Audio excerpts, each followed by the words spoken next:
Jamaah. Oh jamaah.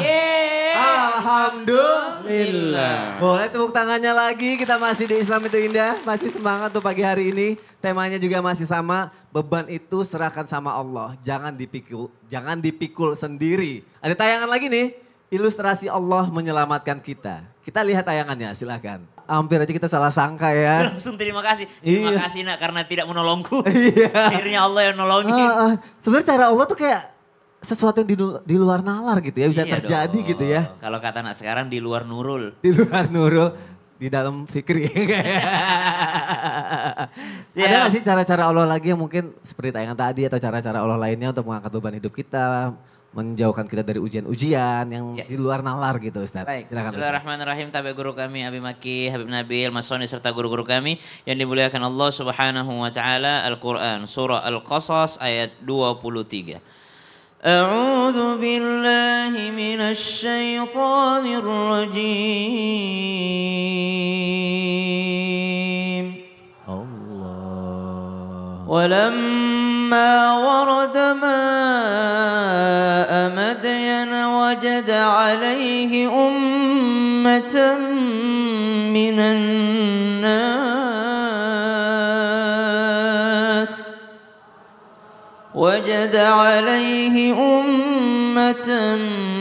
الناس يسقون ووجد من دونهم امرأتين تزودان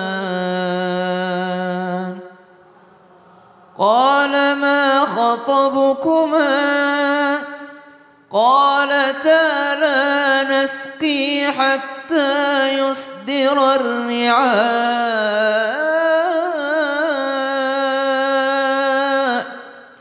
وأبونا شيخ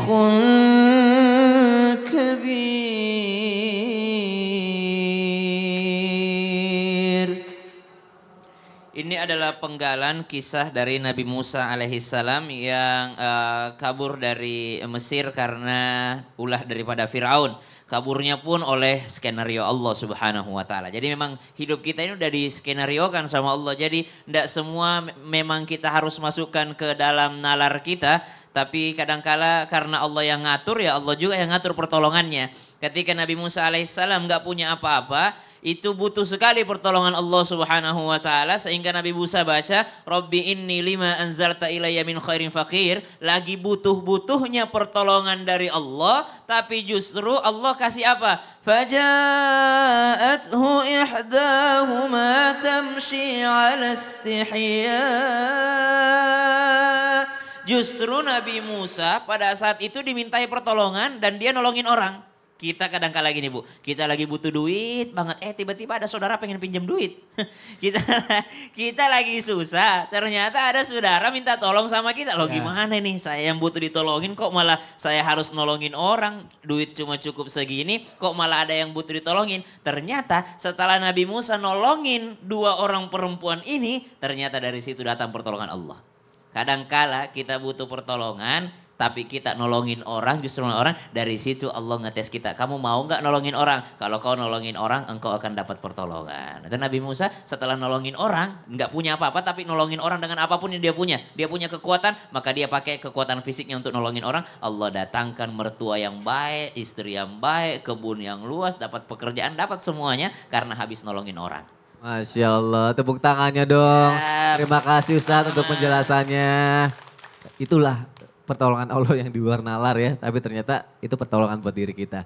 Yuk siap-siap lagi yang mau curhat, kita masuk lagi ke segmen Curhat Dong Ustadz. Ya, kami curhat. Ini antusias sekali jamaahnya, aku mau ke sebelah sini dulu ya. Masya Allah, Ibu boleh? Turun, boleh dikasih jalannya, Masya Allah. Coba kasih salam ke jamaah yang ada di rumah. Bismillahirrahmanirrahim. Assalamualaikum warahmatullahi wabarakatuh. Waalaikumsalam warahmatullahi wabarakatuh. Perkenalkan, nama saya Ibu Dini Anggrayani dari Majelis Taklim Al-Hidayah, Desa Sukaluyu, Kecamatan Pangalengan, Kabupaten Bandung. Tepuk tangannya dong dari Bandung. Ustaz Abi Maki, Habib Nabil, izin boleh Siap. maju ke depan. Insya Allah bisa mencarikan solusi dari curhatannya. Silakan Ibu mau curhat apa? Ya, Habib. Mangga, Ibu, Ya, mau silakan. curhat. Begini, saya pernah sakit hati, Habib, Abi. Ya. Dulu pernah sakit hati banget. Tapi hati teh udah ikhlas, udah ridho. Tapi kalau ketemu orangnya suka inget lagi, iya. Udah ikhlas, udah ridho, tapi kalau ketemu ya suka inget lagi gitu. Gimana solusinya Habib, Abi? Solusi kenapa? Ya. Sakitnya sakit hati kenapa? Coba Sakit jelasin hati dulu. banget, gak bisa dijelasin. Sakit hatinya banget gitu. Iya. Jadi nggak mau diceritain sakit Nggak, hatinya nggak mau. kenapa? Terus Iya. gimana harus cari tahu solusinya kalau begitu? Ayo spill dikit aja. Enggak. Dikit masalah hubungan pribadi Iya. gitu. Iya. Disakitin. Bukan orang lain sih. Oh, bukan orang lain, Iya. keluarga sendiri Iya. gitu. Ya Allah, gimana nih? Habib. Iya baik. Bismillahirrahmanirrahim. Ya baik Ibu, ya yang curhat dan juga mungkin mewakili yang lain ya. Iya. Jadi begini, Allah itu tidak menghakimi urusan yang ada di dalam hati kita, gitu ya. Dalam kaitan misalnya kita nggak bisa menahan diri dalam kesedihan, dalam apa, itu Allah tidak menghakimi itu, yang dihakimi sikap kita, gitu ya.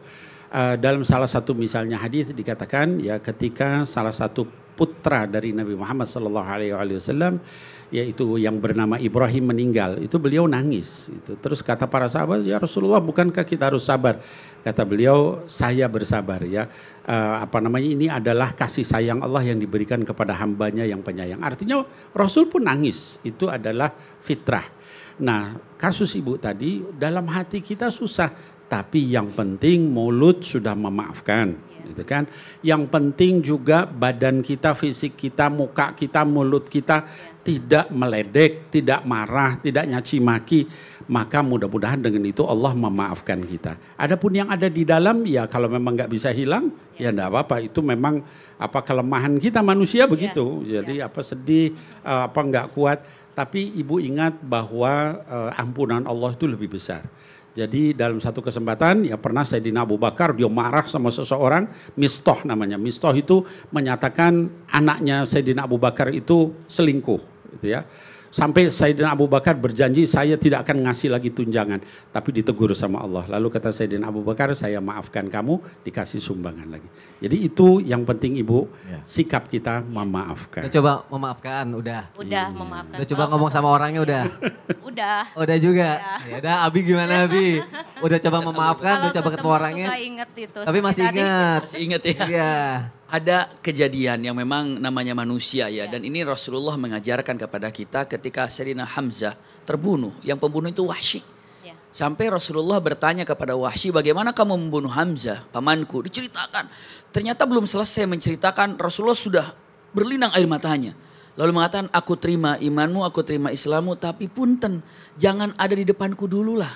Kenapa? Kalau aku ngelihat kamu, aku jadi ingat Hamzah. Iya, jadi itu wajar kesedihan itu ada. Ya. Tapi sempurnakan, ya pasti Rasulullah menyempurnakan semua. Hanya ini sebagai gambaran, tuh lihat tuh. Kalau seperti itu diperbolehkan, namun tadi Masya Allah guru kami Habib Nabil mengatakan jangan sampai ada benci, jangan sampai, udah gimana aja. Iya, tapi yang kedua punten, jalan yang terdekat menuju sorga adalah pintu maaf. Iya, sampai sodakoh terbesar ternyata seseorang ada yang mengatakan ini Abu Dhamdham namanya, ada yang bilang Ukasyah. Saat beliau Rasulullah tiba-tiba pagi-pagi Rasulullah mengatakan dengan menyebutkan ada orang yang sedekahnya paling mulia dan diterima oleh Allah Subhanahu wa taala sehingga namanya dicalonkan atau disimpan di sorga. Siapa mereka? Ternyata dibilanglah itu adalah Abu Dhamdham. Sebagian riwayat adalah siapa? Dengan menyebutkan Ukasyah. Kenapa penyebabnya? Ternyata beliau suka memaafkan orang lain. Itu gambarannya. Maka kata-katanya sebelum tidur atau apa, Allahumma inni qad afautu man dhalamani. Ya Allah, siapapun yang telah menyakiti aku, semua aku maafkan, maka pintu surga dekat dengan maaf kita. Allahumma. Masya Allah, terima kasih guru-guruku. Boleh tepuk tangannya dong untuk Ibu. Ya. Ibu semoga terjawab ya.